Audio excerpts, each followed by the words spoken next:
Hello लोगोफोर, आं नोंथांमोननि थाखाय मोनसे गोदान भिडिअ लानानै फैदों। नोंथांमोना भिडिअनि टाइटेल एबा थाम्बनेलाव नायनानै मिथिखाबाय जानो हागौ। जाय जोंनि फंबाय बिनानावमोना गुवाहाटी इउनिभारसिटिनि आन्डाराव फरायो बिथांमोननि थाखाय गोजोनथाव खौरां। नोंथांमोना गावनि रिजाल्टखौ नायनो हासिगोन। जाय बिथांमोना गुवाहाटी इउनिभारसिटिनि आन्डाराव BA BSc BCom फरायो बिथांमोननि रिजाल्टखौ डिक्लेयार खालामबाय। नोंथांमोना अबाहाय नायनांगोन आरो सोरनिया रिजाल्ट जाखो आं बिनि सोमोन्दै नोंथांमोननि भिडिअनि गेजेरजों फारि फारि खोन्थागोन।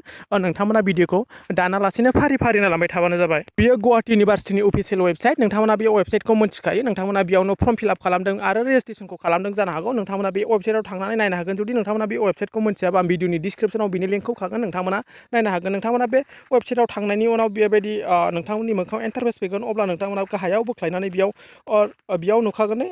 गाहायाव बोख्लायनायनि उनाव नोंथांमोना रिजाल्ट नुगोन। नै बेयाव रिजाल्ट नुदों। नोंथांमोना बे रिजाल्ट नुनायाव क्लिक खालामनांगोन। बे रिजाल्टआव क्लिक खालाम। क्लिक खालामनायनि उनाव बेबायदि इन्टारफेस फैगोन। इन्टारफेस फैनायनि उनाव नोंथांमोना बे गोजौआव खारबाय थानाय नुखागोन। सोरनि बिथांमोननिया होखो। जुदि नोंथाङा BA थार्ड सेमिस्टाराव फरायोबा नोंथांनि रिजाल्टखौ 22 मेनि सिगां एबा 22 मेआव होगोन। नोंथाङा बेखौ नायनानै लानो हागोन। जुदि नोंथाङा BA थार्ड सेमिस्टाराव फरायोबा नोंथांनि रिजाल्टखौ 22 नङाबा बिनि 22नि सिगां होगोन। नायनो हागोन। लेटेस्ट रिजाल्टआव बेयाव सोर मा सेमिस्टारखौ होदों नोंथांमोना बेयाव खारबाय थानाय नुखागोन। जेरै नै BSc थार्ड सेमिस्टार मेजर आरो जेनेरेल, बेजों लोगोसे BCom मेजर आरो BCom जेनेरेल कर्स लानाय जाय बिथांमोननि रिजाल्ट होदों बेयाव खारबाय थाखागोन। दा BSc थार्ड सेमिस्टार आरो BComनि थार्ड सेमिस्टारखौल' होदों। नोंथांमोना बेखौ बोरै नायो आं खोन्थानानै होनि। नोंथांमोना बेयाव बोरै नायनांगोन। बेयाव नोंथांमोना बे रिजाल्टखौनो सेलेक्ट खालामदो। बेयाव एकाडेमिक सेसना बेनो थाथोंसै बेबायदि 2019-20। बेनि उनाव सेमिस्टार आरो नोंथाङा बेयाव नोंथांनि कर्स, जुदि नोंथाङा BSc लादोंबा नोंथाङा जुदि आन्डार ग्रेजुवेटखौ सेलेक्ट खालामदो। बेयाव नोंथांमोना नुदोंनि आन्डार ग्रेजुवेट बेखौ सेलेक्ट खालामदो।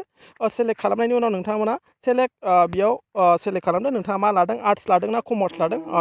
दायो कमार्सनिजों आरो साइन्सनिजोंखौल' होदों। नोंथाङा जुदि कमार्स लादोंबा कमार्सआव क्लिक खालामदो। क्लिक खालामनायनि उनाव नोंथांमोननि रिजाल्टआ बेयाव फैखागोन। बे नोंथांमोननि रिजाल्टआ बेयाव नायनो हागोन। नोंथांमोना बेखौ डाउनलड खालामनानै नायनो हागोन। मेजर आरो जेनेरेल आरो जाय जोंनि फंबाय बिनानावमोनहा नोंथांमोना नुखाबाय। जाय फंबाय बिनानावमोना BA थार्ड सेमिस्टाराव फरायो एग्जाम होदोंमोन बिथांमोननि रिजाल्टआ 22 मेआव होगोन। आरो जेब्ला BA BSc आरो BCom फिफ्थ सेमिस्टार आरो फार्स्ट सेमिस्टार CBC आरो नन CBCनि रिजाल्टखौ होगोन। आं नोंथांमोननि भिडिअनि गेजेरजों खोन्थागोन। नोंथांमोना चेनेलखौ साबस्क्राइब खालामनानै लाबानो जाबाय। दिनै भिडिअसिम थेंक इउ। नोंथांमोनखौ नेक्स्ट भिडिअआव बयखौबो लोगो मोनफिनगोन। Thank you.